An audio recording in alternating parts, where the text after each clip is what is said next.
오늘은 이제 세 번째 강의입니다. 그래서 웨스트민스터 3장 내용이죠. 하나님의 영원하신 작정에 대한 부분입니다. 일단은 8절이에요. 그 웨스트민스터 신앙고백서는. 그래서 그 내용을 한번 쭉 읽어보고 요 네 가지 주제로 좀 압축을 했습니다. 그래서 우리 한번 읽어보는 시간은 제가 그냥 쭉 읽어드리도록 그렇게 하겠습니다. 1절부터 8절입니다. 영원전부터 하나님은 가장 지혜로우시고 거룩하신 자신의 뜻의 계획으로 무엇이든지 되어질 것을 자유롭게 변치 않도록 작정을 하셨다. 그러나 하나님이 그 일로 인하여서 죄의 주관자가 되시거나 피조물의 의지를 부정하시지는 않으시며 자유나 제2원인의 우연성이 배제되지 않을 뿐더러 오히려 확립이 되어진다. 2절 하나님이 가정된 모든 조건 하에서 되어질 수 있거나 되어질 것들을 다 아신다고 하실지라도 그것을 미래사로 예지하셨다거나 그와 같은 조건 하에서 되어질 것으로 예지하시어서 미래의 것을 작정하신 것은 아니다. 3절 하나님이 자신의 영광이 드러나도록 작정을 하심으로써 어떤 사람과 천사들은 영생에 이르도록 예정이 되었고 다른 사람과 천사들은 영원한 죽음에 이르도록 선정이 되었다. 이렇게 예정이 되고 선정이 된 이들 천사들과 사람들은 특별히 그리고 변함이 없도록 계획이 되어 있으며 이들의 숫자도 확실하고 분명하게 증감이 될 수 없는 것이다. 5절 하나님은 생명으로 예정된 사람들을 창세전부터 자신의 영원하시고 불변하신 목적과 은밀한 계획과 선하시고 기뻐하시는 그의 뜻에 따라서 그들을 구원에 이르게 하는 조건이나 원인으로서 피조물 안에서 저들의 믿음이나 선행이나 불굴의 노력이나 그 외에 다른 것을 상관치 않으시고 자신의 값없이 주시는 은혜와 사랑으로 그리스도 안에서 저들이 영생에 이르도록 선택을 하셨다. 이 모든 것은 하나님의 영광스러운 은혜를 찬양하도록 하려는 데에 있다. 6절 하나님이 택하신 자들로 영광에 이르도록 정하신 것 같이 영원하시고 지극히 자유로우신 자신의 뜻의 목적으로서 구원에 이르게 되는 모든 방편들을 선정하시었다. 따라서 타락된 아담 안에서 선택된 사람들은 그리스도에 의해서 구속함을 받았고 효과적인 합당한 때에 그리스도의 영의 역사로서 그리스도를 믿도록 부르심을 받았으며 의롭게 되고 양자가 되고 성화가 되었으며 믿음으로 구원에 이르도록 그의 능력에 의해서 보살핌을 받았다. 그리스도에 의해서 구속함을 받았고 효과적으로 의롭게 되었고 양자가 되었으며 성화가 되어 구원을 받는 자는 다른 사람이 아니라 선택을 받은 자들 뿐이다. 7절 하나님은 인류의 남은 자들을 헤아릴 수 없는 자신의 뜻의 계획에 따라서 자신이 기뻐하시는 대로 긍휼을 베푸시거나 보호하시고 영광을 받으실 목적으로 자신의 피조물에 대한 자신의 주권적 권세를 행사하시고 저들의 죄 때문에 저들을 버리시며 수치와 진노를 당하여 자신의 영광된 공의를 찬양받으시도록 작정하시기를 기뻐하셨다. 8절입니다. 지극히 신비한 이러한 예정의 교리는 특별히 신중하고 조심스럽게 취급을 해야 된다. 그렇게 하심으로써 하나님의 말씀에 계시된 하나님의 뜻에 유의하는 사람들은 그의 뜻에 복종을 함으로써 자신들이 효과적으로 소명을 받았다는 것을 확신케 되고 자신들이 영원히 선택을 받았다는 것을 믿게 된다. 그러기에 이 교리는 신실하게 복음에 순종하는 모든 사람들에게 하나님을 찬양하고 경외하며 공경하는 일과 겸손, 근면 및 풍성한 위안에 관계된 요소들을 제공하여 준다. 이렇게 나와 있습니다. 자, 이 내용을 우리가 한번 읽어본 것은 이만큼 웨스트민스터 신앙고백서에서도 요약을 해놓은 정도가 요 정도로 어려워요. 그래서 우리는 그 내용을 다 하는 어떤 그런 시간이 아니기 때문에 거기서 조금 더 이제 다른 부분에서 나올 내용들을 조금 빼고 그 그래도 좀 핵심적으로 알았으면 좋겠다라고 하는 이 네 가지 주제를 정했습니다. 그래서 이 본문의 내용을 직접 들어가지 않고 이 네 가지 주제를 하나씩 살펴봄으로써 좀 시간을 좀 갖도록 하겠습니다. 그리고 시간도 저희가 1시간 정도 이렇게 했기 때문에 자, 보시면 첫 번째로 그러면 이 제목을 보세요. 오늘의 타이틀을 보시면 하나님의 영원하신 작정이라고 했습니다. 그래서 이 작정이라고 하는 용어를 잘 모르실 수 있어요. 우리가 이렇게 잘 쓰는 단어도 아닙니다. 혹시 영어를 보더라도 이제 뭐 디클이 이렇게 나와 있기 때문에 이런 단어는 잘 안 쓰잖아요. 근데 말 그대로 쉽게 표현한 게 이제 어떤 계획, 뭘 이제 정하셨다라는 거예요. 정하심. 하나님께서 무엇을 정하셨다라는 거예요.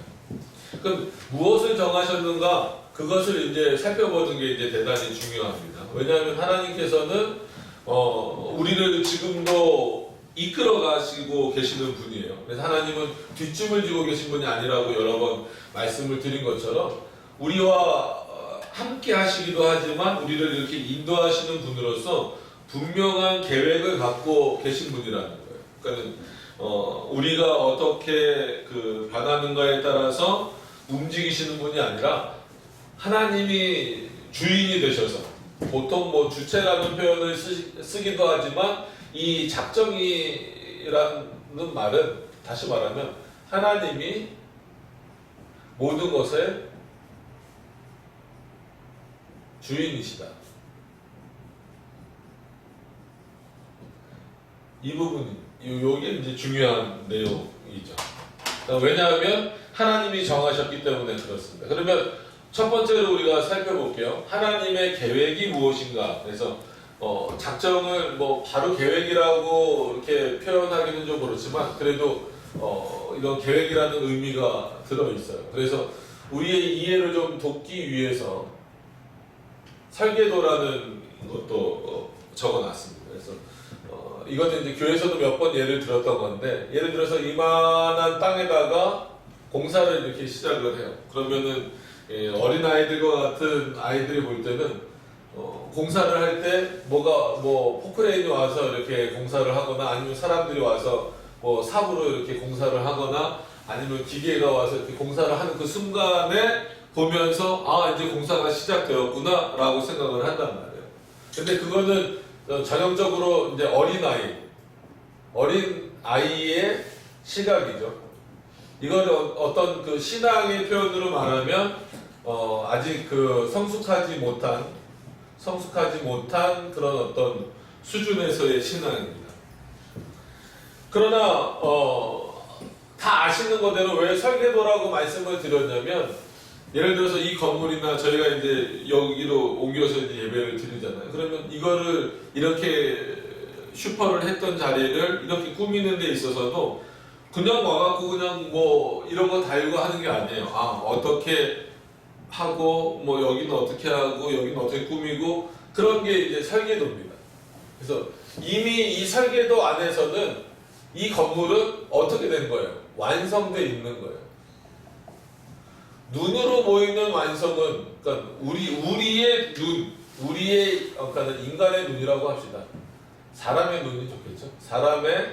사람의 눈으로 보이는 그 완성은 아직 덜 된 거죠. 공사가 안 됐으니까. 그러나 이 설계도 상으로는 이미 완성된 거예요. 근데 중요한 것은 사람은 이 설계도를 공사하다 보면 이거 하나가 좀 어렵습니다. 이렇게 한번 바꿔볼까요? 저렇게 한번 바꿔볼까요? 라고 바꿀 수 있지만, 물론 4번에 가서 말씀드리겠지만 하나님의 계획은 바뀌지 않습니다. 왜냐하면 하나님이 어떤 분인가를 우리가 계속해서 생각해보면 알 수 있어요. 하나님은, 그래서 여기서 한 번 더 설명을 드리겠지만, 하나님은 어떤 분이냐면 하나님 자신이 불변하신 분이다. 불변이라고 했죠. 그러면 조금 더 쉽게 말씀드리면 변하지 않는 분이시다. 하나님은 변하지 않는 분이세요. 변하지 않는 하나님이 즉 계획하셨다. 한마디로 모든 것에 대한 설계 도면을 하나님이 계획하셨다라고 했을 때에는 변하지 않을 수밖에 없다는 거죠. 그래서 이 하나님의 계획은 이런 하나님이 하시는 겁니다. 그래서 계획이 무엇인가를 알기 전에 하나님이 누구신가에 대해서 우리는 끊임없이 계속해서 알아가는 거예요. 그래서 신앙생활을 오래 한 사람들은 하나님에 대해서 온전히 아는 게 아니라, 그러니까 완전히 아는 게 아니라 점점 더 많이 알아가고 있는 겁니다. 왜냐하면 인간은 하나님에 대해서 100%를 알 수가 없어요. 하나님이 자신을 100% 우리에게 알려주시지 않았기 때문에 이 성경을 통해서 알려주신 만큼만 알아가는 거예요. 그래서 성경을 통해서 말씀하시는 하나님이 어떤 분인가 봤을 때 하나님은 변하시지 않는 분이고 불변하시는 분이구나. 그런 하나님께서 계획하셨다. 그 무엇을 계획하셨을까라고 했을 때에는 여기까지가 이제 요거는 안 지울게요. 요거는 좀 기억해 두셨으면 좋겠어요. 하나님은 모든 것의 주인이시기 때문에 정하실 수 있다라는 거예요. 또 반대로 하나님이 정하셨기 때문에 하나님은 모든 것의 주인이 되신다는 거예요. 그래서 우리가 보통 그렇게 표현하잖아요. 우리도 나도 내 것이 아니라 하나님의 것입니다. 나도 내가 주인이 아니라 하나님이 나의 주인이 되십니다 라고 말하는 것처럼, 그게 우리의 신앙 고백이 되는 것처럼 이 모든 세상 만물의 주인도 하나님이세요. 왜냐하면 하나님이 창조하셨고 하나님이 정하셨기 때문에 그렇습니다. 그러니까 정하신 게 먼저예요. 우리가 이제 다음번 4번째 강의를 할 때 창조와 섭리를 이제 묶어서 할 텐데, 그때 이제 창조에 대한 얘기를 하겠지만 이건 창조 전에 계획한 내용들을 말하고 있습니다. 그래서 여기다 다 적어놨죠. 창조 전, 그다음에 창조 전후 이게 뭔가는 그때 가서 또 말씀을 드리도록 그렇게 할게요. 자, 그러면은 하나님에 대해서 요 정도까지만 오늘은 좀 알아봤으면 좋겠습니다. 이게 전부 다는 아니지만 오늘 이 계획하신 게 무엇인가를 좀 이해하는 차원에서는 그래도 하나님의 속성 중에서 불변성이라고 보통 말하는데 요 정도는 아셔야 될 것 같아서 말씀을 드렸습니다. 자, 그러면 그 다음에 아셔야 될 것은 우리가 지난번 2번째 강의 때 삼위일체 하나님에 대해서 살펴봤어요. 그 삼위일체 하나님이 어떻게 일하시냐면 외부로의 사역은 즉 바깥으로 피조물과의 사역이라고 그랬어요. 피조물과의 사역에 있어서는 나뉘어지지 않는다.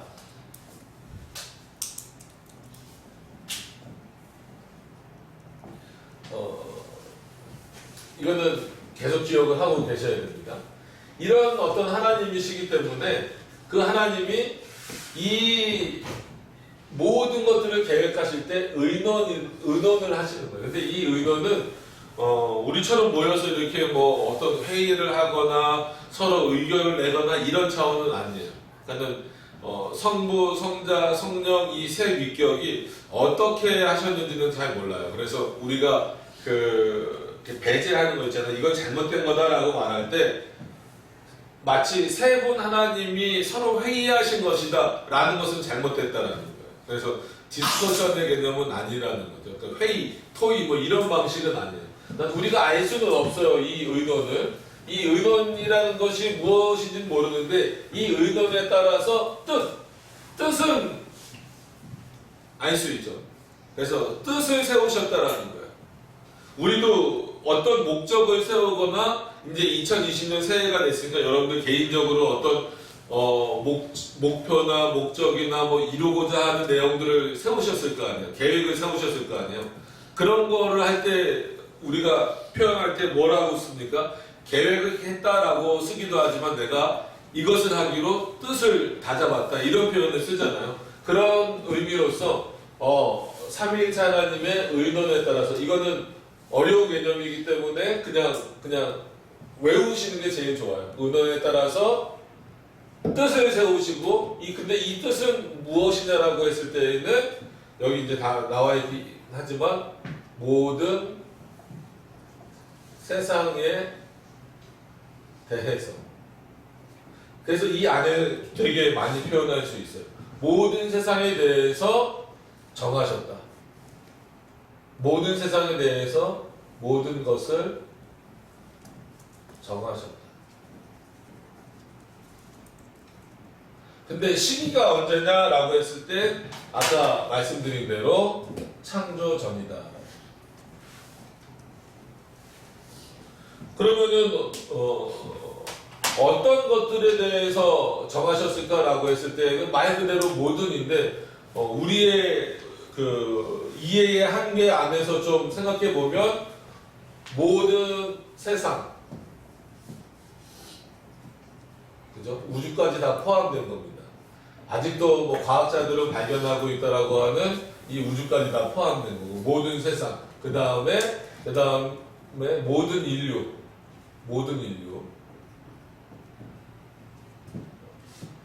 보이지 않는 어떤 그런 이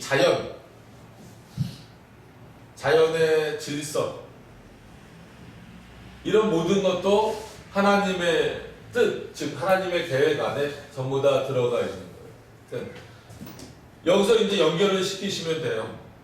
이거를 지우지 않은 것은 뭐 이거는 이제 지난 시간에 했던 거니까 한번 반복해서 말씀을 드렸던 거니까 이거는 지울게요.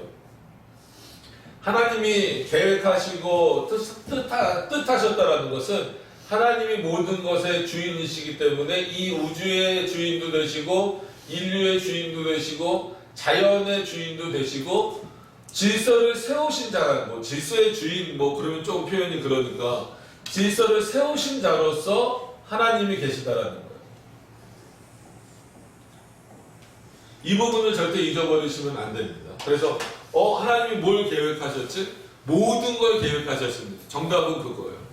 하나도 빠짐없이. 그러면은 빠진 게 있습니까? 뭐 우리가 생각하는 것이나 말하는 것이나 행동하는 것이나 아니면 보는 것이나 아니면 연구하는 것이나 뭐 모든 측면에 있어서 하나라도 빠진 것이 있습니까? 아무것도 빠진 것이 없다라는 거예요. 모든 것을 전부 다 하나님이 계획하신 거예요. 그 계획 안에서만 모든 것이 이루어질 수 있는 거예요. 그래서 하나님이 계획하신 것 안에서만, 이 계획하신 뜻 안에서만, 이 안에서만 이루어질 수 있다.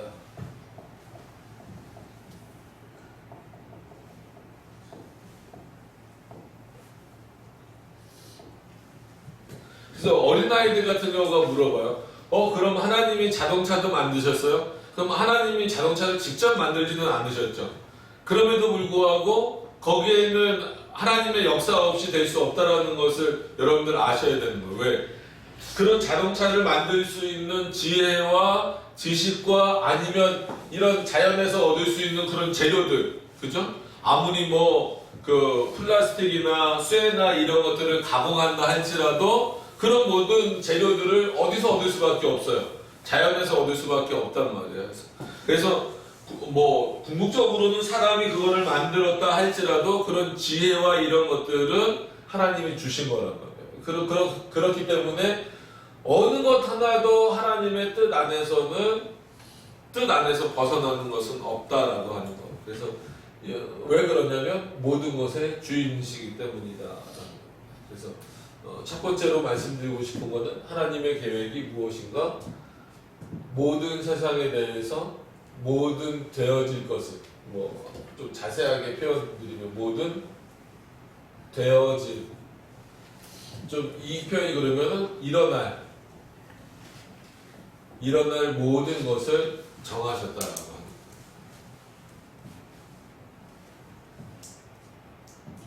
시간은 창조죠.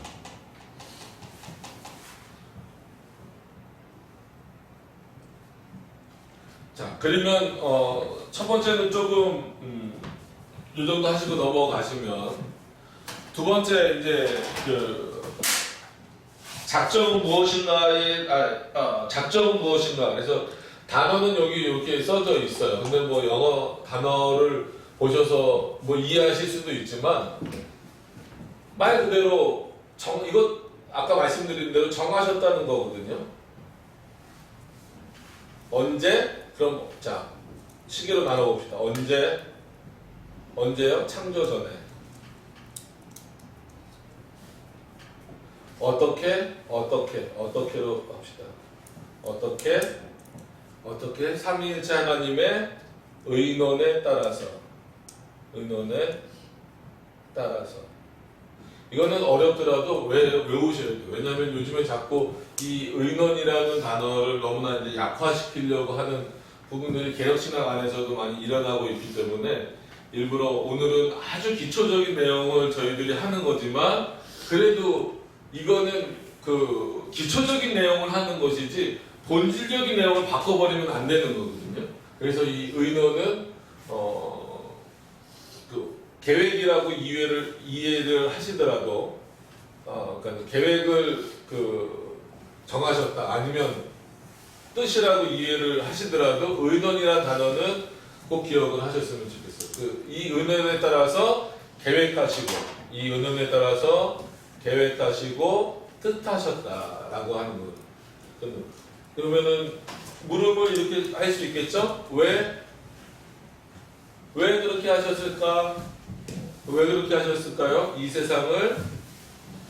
세상을 어떻게 하시기 위해서 통치라는 말은 좀 이것도 생소하실 수 있겠죠. 이 세상을 이끌어가기 위해서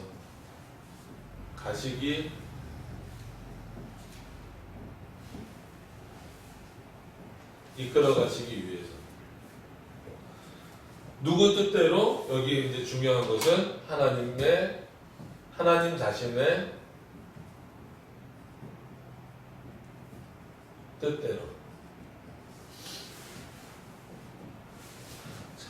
요 세 가지만 합시다. 원래는 뭐 더 많지만 기초적으로 요 세 개를 모르면 이 작정에 대한 부분 보통 이거를 우리는 여기 나오면 예정이라고 부르기는 하는데 예정론 이렇게 해서 우리가 교리라고 하는데 하나님이 정하셨어요.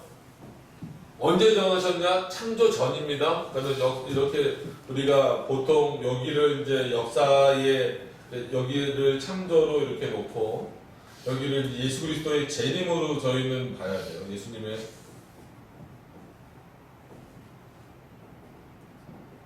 무천년선이기 때문에 재림으로 보실 때에 요때 어느 때인지 몰라요. 그러니까 요 때가 이제 창조 전 요 시기를 말하는 거예요. 왜냐하면 이 이후부터는 하나님의 창조와 섭리라는 부분으로 이해를 해야 되기 때문에 그렇습니다. 창조 전에 하셨고 어떤 방식으로 따라서 삼위일체 하나님의 의논에 따라서 계획하시고 뜻하셨다. 왜? 이 세상을 이끌어 가시기 위해서. 그럼 어떻게 이끄시느냐라고 했을 때 우리 뜻대로 이끄시는 게 아니라 하나님 자신의 뜻대로 이끄시기 위해서. 그런데 좀 구별을 했어요. 제가 작정과 예정. 그러면 요것만 보시고 혹시 좀 이렇게 크기를 좀 이렇게 범위라 그러죠. 크기보다도 범위가 어디가 더 넓은 것 같아요. 이번에 작정이라는 의미가 더 넓은 거를 포함하는 것 같아요. 3번의 예정이 더 넓은 걸 포함하는 것 같아요. 여기 자세히 보면 이미 답은 나와 있죠. 그죠? 당연히 작정이에요. 그러니까 왜냐하면 솔직히 작정이라고 표현하셔도 되고 예정이라고 표현하셔도 돼요. 이거는 이렇게 교차해서 사용하셔도 되지만 주로 사용할 때 작정은 온 세상, 말 그대로 여기 말하는 모든 세상이에요. 이 우주와 이 자연과 인류와 모든 것을 다 포함하는 거예요. 그래서 굳이 이제 그림을 잘 그리지는 않는데 표현을 하자 그러면 이게 작정이라면 예정은 그 안에 인격체와 관련된 부분으로서 예정이 있는 겁니다. 근데 그렇다고 해서 물론 범위상 예정보다는 작정이 넓어요. 크죠. 뭐 크다라기보다는 이제 범위가 넓다라고 표현을 해야 되겠죠. 그렇지만 같은 의미입니다. 하나님이 다 미리 정하셨다라는 의미에서는 같은 의미예요. 그러니까 통일적 의미로서는 작정과 애정은 하나님 삼위일체 하나님이 미리 정하셨다라는 의미에서 동일한 거고, 그러나 범위 면에서는 작정은 온 세상과 관련된 것이고, 예정은 인격체와, 여기 이제 적어드린 것처럼 인격체와 관련된 것이기 때문에 범위는 좀 이제 작을 수 있어요. 그러나 얼마든지 하나님이 우리를 작정하셨다, 우리를 구원하시기로 작정하셨다. 하나님이 반대로 이 세상을 어떻게 하시기로, 자신의 뜻대로 이끄시기로 예정하셨다, 이런 표현을 다 바꿔서 쓸 수 있어요. 그러니까 이렇게 나눠졌다라고 해서 작정은 무조건 이 세상과 관련된 것, 예정은 인격체, 즉 사람과 관련된 것, 사람이나 천사와 관련된 것으로만 제한시켜서 표현해서 이것을 서로 다르게 썼을 때는 틀렸다, 이렇게 말하실까봐 그러는 거예요. 그렇지는 않습니다. 그러나 대표적으로 이제 구별을 할 때 이렇게 구별을 한다라는 의미죠. 그래서 작정은 무엇인가 했을 때 온 세상, 모든 세상, 아까 말씀드린 것처럼 어느 것 하나도 빠지지 않는 겁니다. 어느 것 하나도. 그래서 결론에 가서 말씀드리겠지만 이 어느 것 하나도 빠지지 않기 때문에 하나님이 주권적으로 주인이 되셔서 모든 것을 인도해 가신다라고 하는 것을 기억을 하셨으면 좋겠습니다.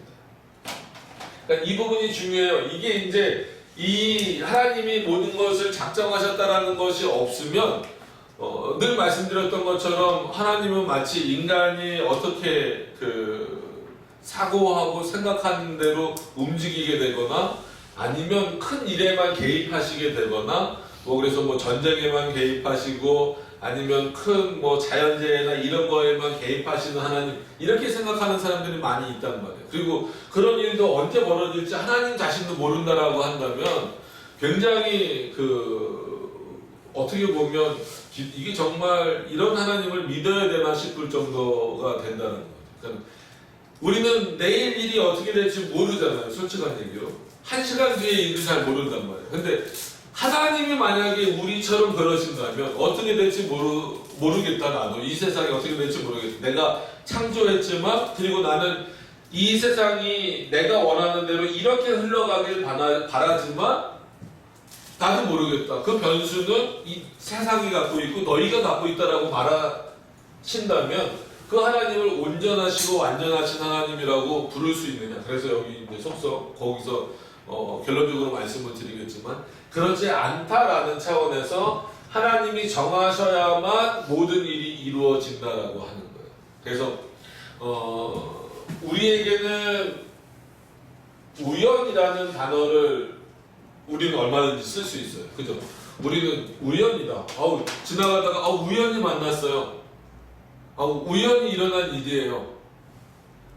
예측할 수 없었던 일이에요. 라고 말하지만 이거는 사람에게만 쓸 수 있는 거예요. 하나님에게는 우연이 있습니까? 없습니까? 하나님에게는 절대 우연이라는 단어를 쓰면 안 돼요.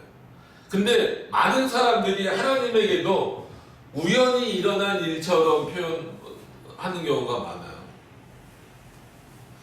그러니까 그렇게 생각하시면 안 되는데, 많은 교회들이 의외로 로마 카톨릭뿐만 아니라 많은 교회들이 하나님에게 이 우연이 있다라고 말하는 경우가 많아요. 하나님에게도.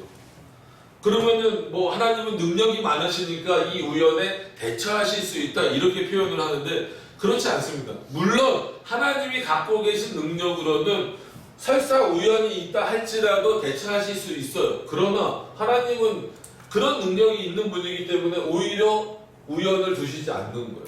하나님에게는, 우리 인간 사람에게만 우연이 적용되는 겁니다. 이것을 기억을 하시면서 이 모든 만물이 움직이는 것, 해와 달과 별들, 이런 것이 질서정연하게 움직이는 것은 하나님이 세워놓으신 것도 있지만 여전히 지금도 운행하신다. 그래서 우리가 창세기에 보면 하나님의 신이 수면에 운행하신다. 이거는 단순히 창조 얘기가 아니라, 창조에만 멈춰서는 얘기가 아니라 모든 시대, 지금 창조부터 어떻게 보면 영원토록 하나님이 그렇게 자신의 뜻대로 이 세상을 이끌어 가시겠다라고 하는 그런 의미가 담겨져 있는 겁니다.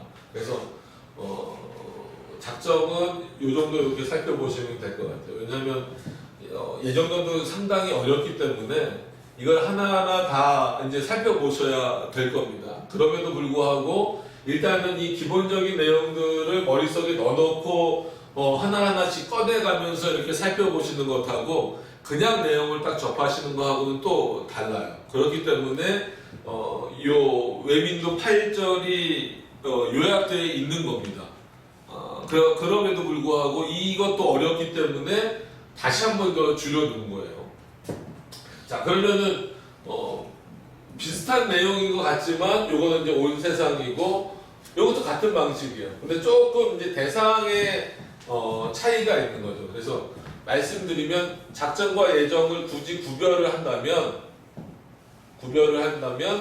어떻게 말해질 수 있냐면 대상의 차이 아니면 뭐 대상의 구별 어떤 거를 쓰셔도 될 것 같아요.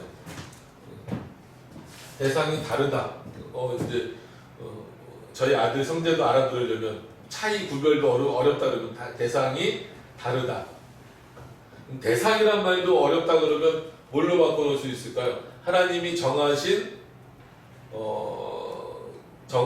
어떤 그런 뭐죠? 사람과 세상이 다르다. 뭐 이렇게 표현할 수 있을까요? 자, 이 정도로 이해를 좀 하시면 될 것 같고, 자, 이렇게 이해하시면서 여기는 이제 대상의 차이로 이해를 하셔서 구별입니다. 그래서 아까 말씀드린 대로 똑같아요. 어떻게 창조 전에 그리고 어떻게 하나님의 의논에 따라서 계획과 뜻을 세우셔서 그리고 왜 또 이 인격체를 이끌어가기 위해서 그러면 이 인격체 안에서 어떤 차이가 생길까요? 그럼 이제부터는 이제 차이점을 말씀드리면 이거는 온 세상은 구원하고는 상관이 있어요, 없어요? 구원하고는 상관이 없어요. 우리가 구원 그러면 영원한 생명을 얻는 겁니다. 영원한 생명. 영원한 생명을 얻는 건데 세상은 구원하고는 상관없어요. 여러분 뭐 돌이 죽거나 뭐 이런 거 없잖아요. 나무가 죽는다고 뭐 천국 가고 그런 거 없잖아요. 요즘에 잘못된 것 중에 하나가 뭐냐면 이게 이제 불교에서도 유행이 됐고 로마 카톨릭에서도 유행이 됐는데 은근히 교회 안까지 이제 막 들어오는 게 있어요. 그게 뭐냐면 강아지나 고양이 같은 경우가 이렇게 뭐 반려견 뭐 이런 개념으로 있잖아요. 좋아하는 거 좋아요. 뭐 강아지 좋아할 수 있죠. 귀엽잖아요. 좋아할 수 있어요. 근데 사람보다 오래 못 사니까 죽잖아요. 그러면 정말 가족을 잃은 것 같이 슬프대요. 그 마음으로 이해를 하겠어요. 그럼에도 불구하고 그 강아지나 고양이를 장례를 치러주면 될까요? 안 될까요? 그냥 진짜 어디 가서 그냥 뭐 묻거나 죽었으니까 사체니까 이걸 묻거나 그러나 요즘에는 예전엔 그랬을 거고 요즘에는 뭐 구청에다가만 전화를 해도 그 뭐 죽은 거니까 사체 다 가져가요. 근데 마치 인간이 장례를 치르는 것처럼 다음 세상에 있는 것처럼 장례를 치러주고 있어요. 그게 와서 어떤 사람은 막 목사님한테 우리 강아지 죽었는데 장례 치러달라는 사람도 얘기를 들었습니다. 그래서 참 기가 막히다 그런 생각을 많이 가졌는데 인격체는 누구냐면 당연히 사람이겠죠. 그 다음에 천사. 이 천사 안에는 구별을 해봅시다. 사단도 있는 거죠. 뭐 사단, 사탄 다 좋습니다. 그 다음에 사람은 다시 두 대상으로 나뉘죠. 누굴까요? 하나님이 이걸 보통 뭐 택자라고 부르고 유기자라고 부르는데 영생을 주실 자, 즉 구원하실 자, 그 다음에 구원을 하지 않으실 자를 정하시는 것을 예정합니다. 언제? 시간적으로 볼 때는 창조 전에. 그래서 차이라고 말하면 작정과 애정을 혼동해서 쓸 수 있으면서도 차이라고 말하면 그 요 내용에 있어서 차이는 온 세상에 되어질 것을 작정하셨지만 구원과는 상관없는 거예요. 이 세상을 구원하기 위해서 정하신 게 아니란 말이에요. 어떤 의미에서 보면 이 인격체 그 중에서도 물론 천사와 사단은 뭐 우리를 위하여서 있는 존재니까 사단은 이제 변질된 존재고 어떻게 보면 여기가 핵심이 되겠죠. 하나님이 택하고 버리신 자들이 있다. 그래서 요거를 좀 쉽게 말하면 하나님이 구원하시기로 아예 그냥 쓸게요. 구원하시기로 구원이란 말이 좀 더 어려우실 수 있으니까 우리 조금 더 풀었으면은 영원히 살도록 정하신 자들. 그럼 이들은 영원히 죽도록 정했느냐 했을 때는 당연히 이들도 영원히 살죠. 근데 어디서 사냐면 이 사람들은 천국이고 이 사람들은 영원한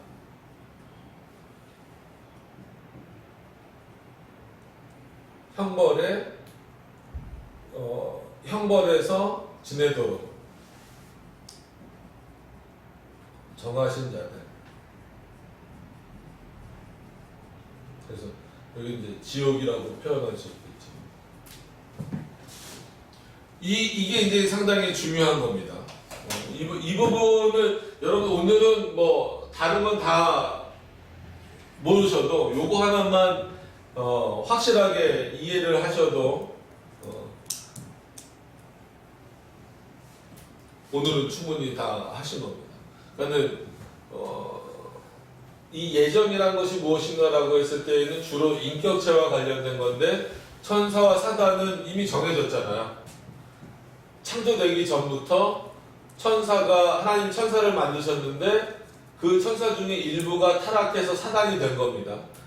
그래서 하나님이 죄의 조성자라고 말하면 안 돼요. 그러니까 죄를 만드신 분이라고 말하면 안 됩니다. 그것은 앞으로도 이제 또 나올 내용이기 때문에 그때 또 말씀을 또 드릴게요. 좀 자세히.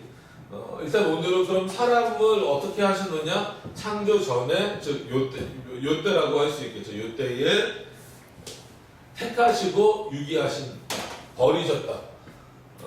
그러니까 지나가셨다 이런 표현을 쓰기도 하는데 그건 좀 약화된 표현이어서 저희는 이제 적극적인 버리심을 표현합니다. 그래서 버리셨다. 버리심.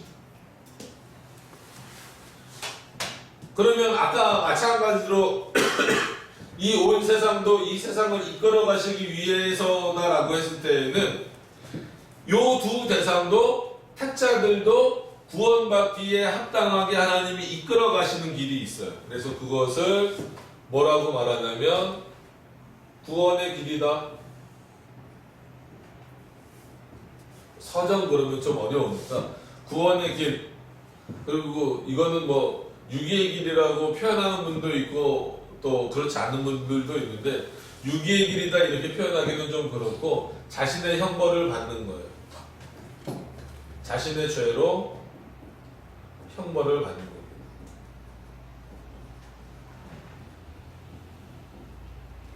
이 두 대상이 있다라고 하는 거예요. 그래서 중보자 그리스도 할 때 한 번 더 말씀드리겠지만 예수 그리스도는 누구를 위해서 죽으셨냐면 예수님은 영원히 살도록 정하신 자들, 즉 구원받을 자들, 뭐 어떻게 표현을 하든지 구원받을 자들만을 위해서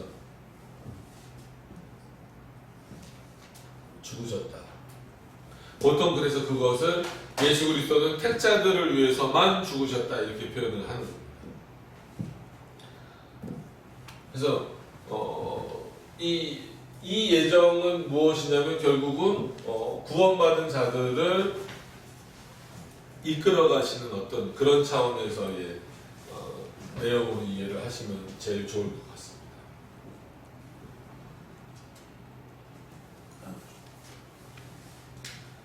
궁금한 거는 이따 끝나고 물어보시면 좋을 것 같고요. 그 다음에 마지막으로 이 내용은 지워도 되겠죠. 그래도 한번 전체적으로 정리를 좀 하면서 그 마지막 부분을 좀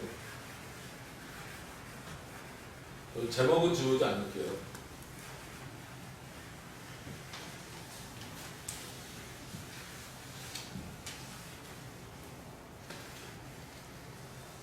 책판을 좀 큰 걸로 도입을 해서 다음번에는 좀 여유롭게 좀 쓸 수 있도록 하겠습니다. 요거를 좀 이쪽으로 이렇게 좀 끌어오시죠.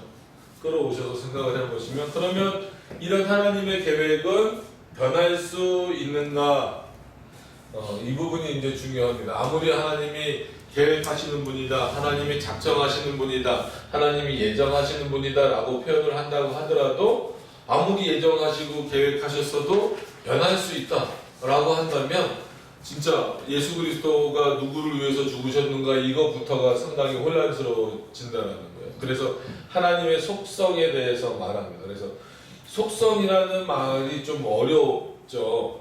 어려운데 쉽게 말하면 인간이 가지고 있는 어떤 여러 가지, 인간으로 말하면 인간이 여러 가지 뭐 감정들, 생각들, 뭐 이런 것들이 이제 될 수 있습니다. 그러니까 인간과 동일하게 될 수는 없지만, 그래서 하나님의 뭐 변하시지 않는다, 하나님은 사랑이시다, 이런 부분들을 말하는 거예요. 그래서 이거를 이렇게 바로 이해하시면 안 됩니다. 이걸 이제 좀 사람으로 생각을 했을 때 이렇게 좀 생각할 수 있다는 겁니다. 그래서 이거는 좀 바로 지워버리고, 하나님의 계약은 변할 수 있는가? 답은 당연히 변할 수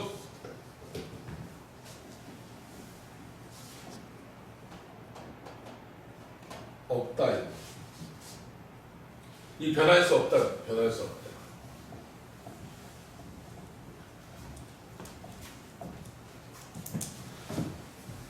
첫 번째, 두 번째로 표현을 하더라도 다 하나님 때문입니다. 그래서 변할 수 없는 첫 번째 이유는 하나님 자신 때문에.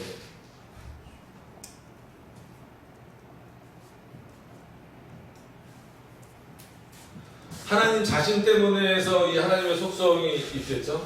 왜요? 하나님은 어떤 분이시기 때문에요? 변하지 않는 분이시기 때문에. 변하지 않는 분이시기 때문에 그랬습니다.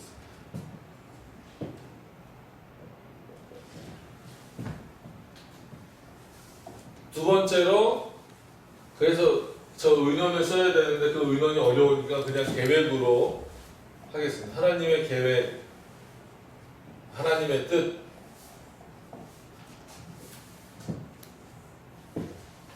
뜻이 변할 수 없다. 하나님의 계획과 하나님의 뜻은 변할 수가 없기 때문에 그렇습니다. 왜 변할 수가 없느냐라고 했을 때는 다 여기에 이제 속하게 되는 거죠.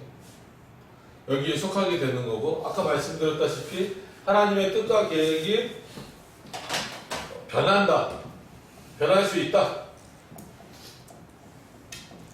자, 이렇게 제가 빨간색으로 썼어요. 일부러 변할 수 있다 라고 말해버리면 세상은 하나님이 주인이 아니라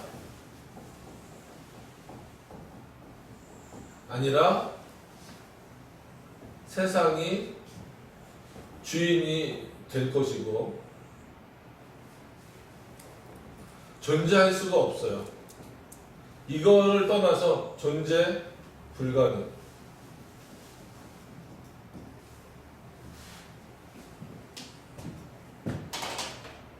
왜냐면 아까 말씀드린 것처럼 우주의 질서만 보더라도 그렇잖아요. 이 달이 지구를 이렇게 도는 것, 그 다음에 지구가 태양을 도는 것, 우리는 이거를 당연한 것으로 보지만 상당히 그 질서는 아주 오묘한 겁니다. 수많은 예를 들어서 그 운석, 그 다음에 별들 이런 것들이 많이 지나다님에도 불구하고 그게 다른 것과 충돌하면 얼마나 큰 일이 벌어지는지 알 수 있잖아요. 그래서 조그만 운석이 떨어지더라도, 만약에 예를 들어서 지구와 충돌하더라도 지구는 바로 뭐 진짜 소멸할 정도의 위력을 갖고 있음에도 불구하고 그렇게 되지 않나요? 그렇게 되지 않도록 누가 정하셨다라는 거예요. 예를 들면 하나님이 정하셨다는 거예요. 구원의 문제에 있어서도 마찬가지예요. 그러니까 세상과 관련돼서도 마찬가지고 구원에 있어서 이거를 그냥 세 번째로 그러니까 뭐 2-1을 할까요? 구원의 문제에 있어서도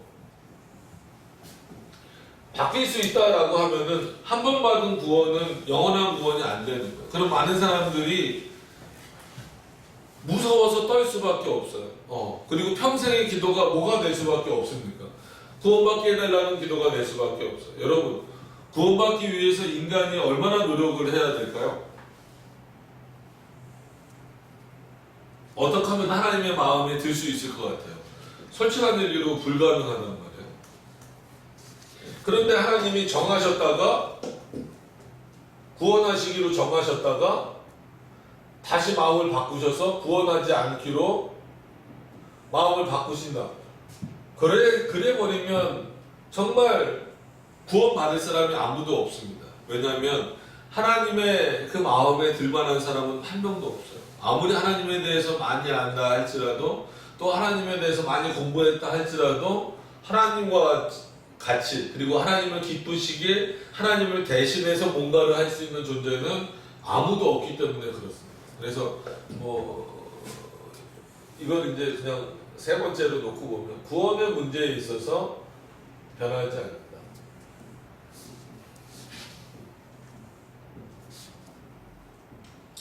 세 가지네요. 이것이 변해버리면 예수님도 누구를 위해서 죽으셨는지 몰라요. 예수님이 택자들을 위해서 죽으셨는데, 즉 구원받기로 정한 자들을 위하여서 죽으셨다라고 성경에서 분명히 고백하고 있는데, 만약에 내가 이 사람을 위해서 죽었는데 A라는 사람을 위해서 예수 그리스도가 죽으셨는데 이 사람이 천국에 안 오게 된다라고 생각을 해보세요. 그럼 예수님의 죽음은 헛된 죽음이 돼버리는 거예요. 그래서 우리는 늘 생각할 때 우리 입장에서 생각하면 안 돼요. 그러니까 관점이라 그러죠. 하나님을 바라보는 관점.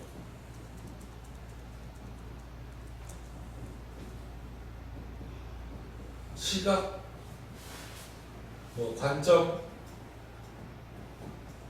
관점은 뭐예요? 어떻게 해야 되냐면 인간처럼 보면 안 됩니다. 그러면 다 인간은 변할 수 있는 존재입니까? 안 변합니까? 변할 수 있는 존재. 뭔가를 미리 정해놨더라도 계획이 바뀌어질 수밖에 없는 존재예요. 그래서 아무리 계획을 세워도 우리나라의 그 유명한 속담처럼 작심삼일 그걸로 그냥 끝나버리는 경우가 많죠. 근데 하나님은 그런 시각으로 하나님을 바라보니까 하나님도 아무리 창조 전에 계획을 하셨고 작정하셨고 예정하셨다 할지라도 변할 수 있을 거야. 왜 성경에 보면 가끔 내가 내 뜻을 돌이킨다라는 표현도 나오고 막 그런 표현들이 나오니까 처음 성경을 보시는 분들은 오히려 혼란스러우실 수 있어요. 이스라엘을 향해서 우리가 주일날은 에스겔을 보는데 에스겔이나 이런 데도 보면 하나님이 뜻을 바꾸셨다 뭐 이런 표현도 나오고 막 그러거든요. 근데 그것은 이 섭리하는 차원에서 그리고 우리가 이해하기 위해서 성경에 그렇게 기록이 된 것이지 실제로 하나님의 계획이 변할 수 있다라는 것을 말하는 건 아니다라고 하는 것을 여러분들이 기억을 하셨으면 좋겠어요. 그래서 어쩔 수 없이 이 표현은 여기에서 결론을 맺을 수밖에 없습니다. 뭐 이거를 좀 여러분들에게 쉽게 알게 하기 위해서 이렇게 좀 나눠보긴 했는데, 어찌됐건 간에 변할 수 없는 이유를 하나님 자신 때문에, 하나님의 계획과 뜻 때문에, 그러니까 하나님 정하신 계획과 뜻 때문에, 그 다음에 우리 구원의 문제 때문에 라고 돼도 이것도 뭐 근거가 충분히 될 수는 있지만, 제일 중요한 것은 하나님의 속성 때문에, 하나님 자신 때문에 하나님의 계획은 변할 수 없다라고 합니다. 그래서 대표적으로 그런 어떤 내용들을 알려주는 그 구절이 야고보서에 나오는데, 뭐냐면 나는 나는이라고 표현했으니까 누군지 잘 저기하실 수 있으니까, 예수님은 하나님으로 하시죠. 하나님은 뭐 하는 것도 없다, 회전하는 그림자도 없다.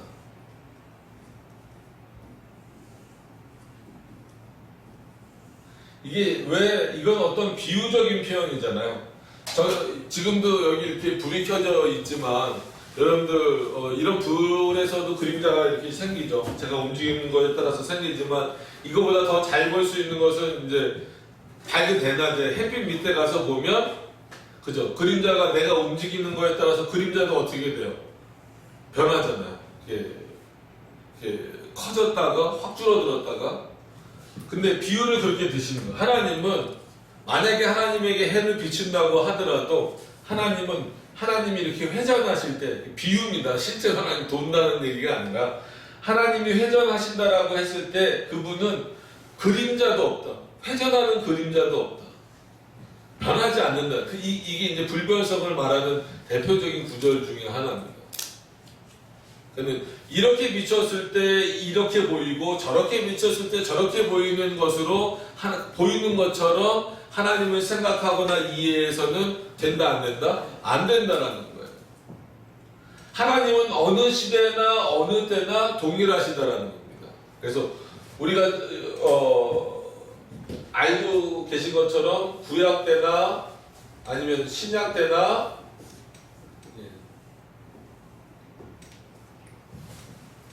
하나님은 변하시지 않는다는 거예요. 시대에 따라서도, 시대에 따라서 일단 변하시지, 요 위에다가 적읍시다. 자, 요거는 이제 또 지우고, 요것만 하면 벌써 이제 또 오늘 마쳐야 될 시간이 되기 때문에, 그럼 변할 수 없는데, 하나님 때문에 변할 수 없는 거예요. 하나님 때문에. 그것을 꼭 기억하셔야 됩니다. 시대에 따라서도 변하시지 않는다. 시대에 따라서 변하시지 않는다. 두 번째, 수도 없이 쓸 수 있어요. 여러분들이 생각하는 것만큼 쓰실 수 있어요. 장소에 따라서 너 변하시지 않는다. 세 번째, 어떤 환경, 그죠? 장소와 환경을 좀 구별할 수 있겠죠, 그죠? 장소와 환경에 따라서도 하나님은 변하시지 않는다. 하나님의 계획은, 하나님이 변하시지 않으니까 당연히 하나님의 계획, 그 안에 있는 하나님의 작전과 예정도 변하지 않는 겁니다. 시대와 장소와 환경과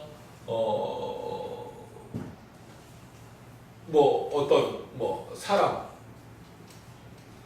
심지어 어떤 자연, 그 다음에 여러분들이 혹시 한번 말해 보실 거 있어요? 뭐에 따라서도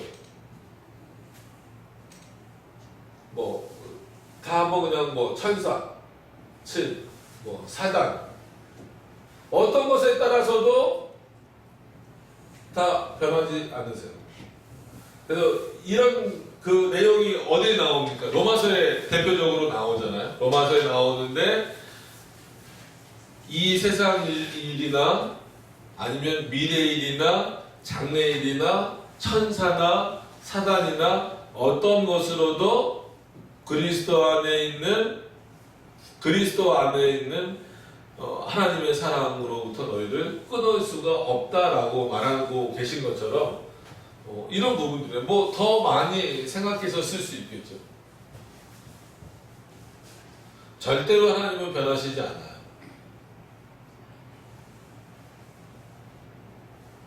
지금 뭐 더 참으신다 그렇지 않습니다. 우리가 그런 얘기 많이 하잖아요. 성경을 조금이라도 보신 분들은 우리가 구약시대 때 안 태어나는 게 정말 좋은 것 같아요. 그렇지 않아요. 하나님은 그때나 지금이나 동일하게 역사하시는 거예요. 육신적으로 죽고 안 죽고의 문제가 중요한 게 아닙니다. 영원히 살고 죽는 문제가 더 중요한 거지. 어떤 의미, 그런 차원에서 보면 영원히 폐역해져서 죽는 그 시대가 지금 시대가 더 심각한 거잖아요. 그렇게 봤을 때에는 구약보다 오히려 신약 때 하나님이 더 무서우신 거죠. 이렇게도 변하시지 않는다는 거예요. 어떤 것을 넣더라도 변하지 않아요. 하나님.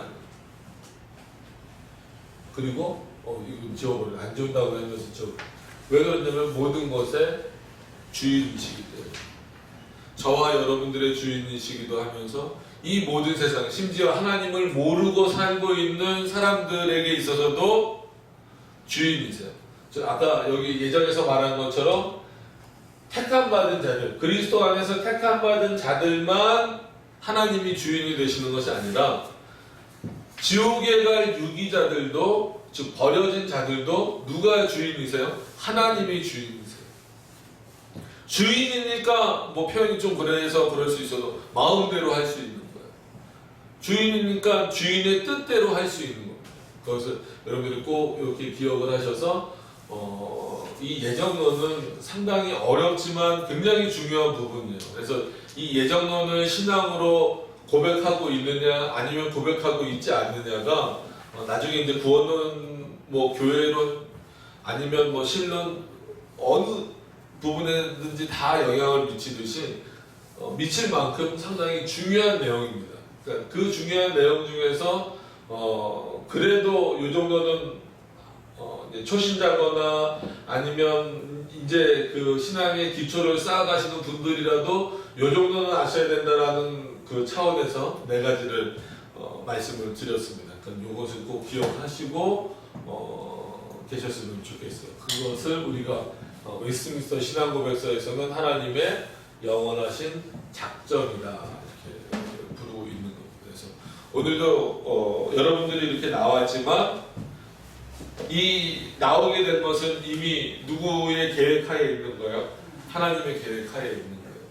우리 반석순립교회가 세워진 것도 물론 제가 개척을 해야 되겠다 이런 마음을 가졌었지만 하나님이 계획하신 거고, 예를 들어서 기독교 ABC 이것도 여러 의견들이 나오고 뭐 이렇게 해서 우리가 마치 계획해서 한 것처럼 보이지만 이건 우리의 계획이 아니고 하나님의 미리 정하심 속에 있는 어떤 그런 내용들이다라고 하는 겁니다. 그래서 아주 사소한 것까지 하나님은 다 정하셨다라는 거예요.